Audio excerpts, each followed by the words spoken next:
Hello students, 100 KWS में आपका स्वागत है।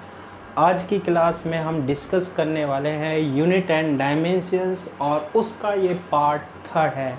अगर किसी ने पार्ट 1 और पार्ट 2 नहीं देखा है ना, तो पहले वहाँ जाके वीडियो को देखो ताकि आपके सारे कॉन्सेप्ट जो है ना वो क्लियर हो सके। तो आज हम सबसे पहले बात करने वाले हैं, हम प्रीवियस क्लास में डिस्कस कर रहे थे यूनिट एंड डायमेंशंस की, यानी मात्रक और विमाओं की, और डायमेंशंस बनाना हमने देखा था, विमाएं बनाना हमने सीखा था, किस तरीके से हम बनाते हैं विमाएं डायमेंशंस। उसमें एक इम्पोर्टेंट बात और बताता हूँ मैं आपको, क्या कि जो पाई होता है, पाई की वैल्यू होती है 3.14। अरे सर हम तो जानते हैं, अरे मैंने कब कहा नहीं जानते। पाई होता है हमारे पास, और ये जो होता है साइन थीटा कोस थीटा होते हैं ना, ये ट्रिग्नोमेट्री रेशियो, इनकी बात हो जाए या नंबर्स हो जाए 1 2 3 डैश डैश डैश। एक हमने कौन या एंगल की बात करी थी, कौन या एंगल की बात करी थी। इनकी क्या नहीं होती है, डायमेंशंस नहीं होती है, विमाएं नहीं होती है। इनकी क्या नहीं होती है, डायमेंशंस नहीं होती है, विमाएं नहीं होती है, नंबर्स की नहीं होती है, पाई की नहीं होती है। ठीक है। और जैसे आपके पास कहीं पर ये दे दिया जाए घनत्व अपॉन घनत्व, यानी डेंसिटी अपॉन डेंसिटी, तो इसकी भी विमा नहीं होती है, डायमेंशंस नहीं होती है, कैंसिल हो जाता है ना। जैसे लंबाई अपॉन लंबाई, लेंथ में लेंथ का डिवाइड दिया, लेंथ गई, अगर लेंथ गई तो उसकी विमा भी गई, इसकी डायमेंशंस भी गई। तो इनकी मोस्टली बात करें, अगर ये कहीं भी आ जाते हैं ना, तो इनकी कोई डायमेंशंस या विमा नहीं होती है। तो आज हम स्टार्ट करने वाले हैं एप्लीकेशंस ऑफ डायमेंशंस। एप्लीकेशंस देखने वाले हम डायमेंशंस की, यानी कि क्या अनुप्रयोग के बारे में डिस्कस करने वाले हैं। किसके, विमाओं या डायमेंशंस के। अरे भाई हमने सीख तो लिया, लेकिन इनका करें क्या। देखो, करने का सबसे पहला जो तरीका है ना, मतलब इसको यूज़ कहाँ लेते हैं, तो सबसे पहला ये है कि सूत्र की जांच करने में, यानी जो हमारा फॉर्मूला है वो ट्रू है या नहीं है, इसका पता लगाने के लिए हम विमाओं को यूज़ में ले सकते हैं। बना दिए सभी ने, ये इसका फॉर्मूला, ये इसका फॉर्मूला। अरे ये फॉर्मूला सही भी है या नहीं है, ये हम किसकी हेल्प से पता कर सकते हैं, डायमेंशंस की हेल्प से पता कर सकते हैं।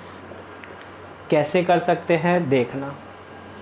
अगर हम बात करें, एक फॉर्मूला मैं आपको देख रहा हूँ कि T इक्वल्स टू होता है 2 पाई रूट L अपॉन जी, जहाँ T तो हमारे पास होता है आवर्तकाल यानी टाइम पीरियड। टाइम पीरियड क्या होता है, समय ही होता है, टाइम ही होता है।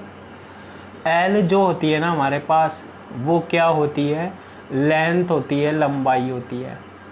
और G जो होता है ना हमारे पास, त्वरण होता है, एक्सेलरेशन होता है। क्या होता है हमारे पास, त्वरण होता है, एक्सेलरेशन होता है। तो आपको क्या करना है भाई, ये पता लगाना है, और लगाएंगे भी हम, उसी के लिए तो आए हम, कि ये जो हमारे पास फॉर्मूला है वो ट्रू है या भी नहीं है। भाई ऐसे ही लिख दिया है मैंने बना के, अरे मैंने नहीं बनाया है, ये सही फॉर्मूला है या फिर नहीं है, वो चेक करते हैं करेक्ट है या नहीं है।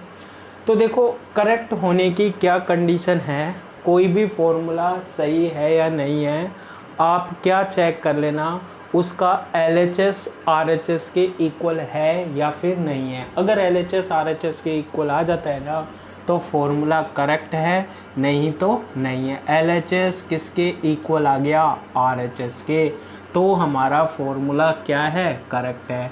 और LHS is not equal to RHS, अगर LHS RHS के इक्वल नहीं है तो फॉर्मूला हमारा क्या हो गया, गलत है भाई। फिर तो सर जी आपने फर्जीवाड़े में लिख दिया ये वाला, इसका तो यही मतलब हुआ ना। तो सबसे पहले हम बात करते हैं LHS की। किसकी, LHS की। T equals to 2 pi root L upon G. ओहो, T दे रखा है LHS में, टी क्या होता है, आवर्तकाल होता है। आवर्तकाल होता है यानी कि टाइम पीरियड होता है। सर टाइम पीरियड आवर्तकाल तो टाइम ही है ना, समय ही है। हाँ, तो इसकी वीमाया डायमेंशंस क्या होगी? तो वीमाया डायमेंशंस हम लिखते हैं एम एल टी, समय या टाइम में एम 0 होता है, एल 0 होता है और टी 1 होता है। प्रीवियस क्लास में जाके भैया देख लेना डायमेंशंस और वीमा कैसे बनाते हैं। क्लियर है ना? तो टाइम की डायमेंशंस या वीमा क्या होती है? m0 l1 और m0 l0 और t1। फिर दूसरी हम किसकी बात करते हैं? RHS की। अब RHS में हम बात कर रहे हैं कि ये आ गया, RHS है 2 पाई रूट L/G। सर ये तो ठीक है, देखो 2 पाई 2 संख्या है, नंबर है, नंबरों की वीमा डायमेंशंस नहीं होती है। वीमा या डायमेंशंस होती है केवल फिजिकल क्वांटिटी या भौतिक राशि की। पाई भी नंबर होता है 3.14, इसकी भी कोई डायमेंशंस या वीमा नहीं होती है। अंदर आया हमारे पास एल। एल क्या होती है हमारे पास? लेंथ होती है, लंबाई होती है, तो लिख लेते हैं एक बार। और जी यहाँ पर क्या है? त्वरण है, एक्सेलरेशन है। क्या है? त्वरण है, एक्सेलरेशन है। अब रूट में लिखो, लंबाई होती है लेंथ। लेंथ को हम किससे रिप्रेजेंट करते हैं? L1 से। प्रीवियस लेक्चर देख के आना है। त्वरण की वीमा क्या होती है? एक्सेलरेशन की वीमा क्या होती है? m तो 0 होता है, L1 t-2 होता है। L1 से क्या कैंसिल हो गया? L1 कैंसिल हो गया, ये बनेगा रूट टी की पावर -2, ऊपर गया तो टी की पावर कितना हो गया? 2 हो गया। स्क्वायर और रूट कैंसिल हो गया तो क्या बन गया? टी बचा। अरे टी तो हमारा टाइम और समय होता है। तो वीमा क्या हो गई इसकी? एम तो हो गया 0, एल हो गया 0 और टी हो गया 1। यानी LHS और RHS की बीमा, LHS की बीमा M0 L0 T1, RHS की बीमा M0 L0 T1। LHS किसके इक्वल आ गया हमारे पास? RHS के। LHS की बीमा RHS की बीमा के इक्वल आ जाती है, बराबर आ जाती है ना। तो समझ लेना जो फॉर्मूला लिखा है ना वो हमारा सही है, नहीं तो फॉर्मूला गया तेल लेने। तो LHS RHS के बराबर आ गया, दोनों की बीमा डायमेंशंस बराबर आ गई, यानी T = 2 pi root L/G। Formula जो हमने बनाया है वो क्या है? बिल्कुल करेक्ट है। एक एग्जाम्पल और लेते हैं हम इसका, देखना चीज़ें बहुत आसान हो गई। देखो एक फॉर्मूला और है, V = U + AT। ये एक इक्वेशन है जहाँ V इसमें क्या है? वेग है, वेलोसिटी है, ठीक है। U भी इसमें क्या है? वेग है, वेलोसिटी है, ठीक है। A जो होता है ना हमारे पास वो क्या होता है? त्वरण होता है, एक्सेलरेशन होता है। और T जो होता है ना हमारे पास वो टाइम होता है, यानी कि क्या होता है? समय होता है, ठीक है।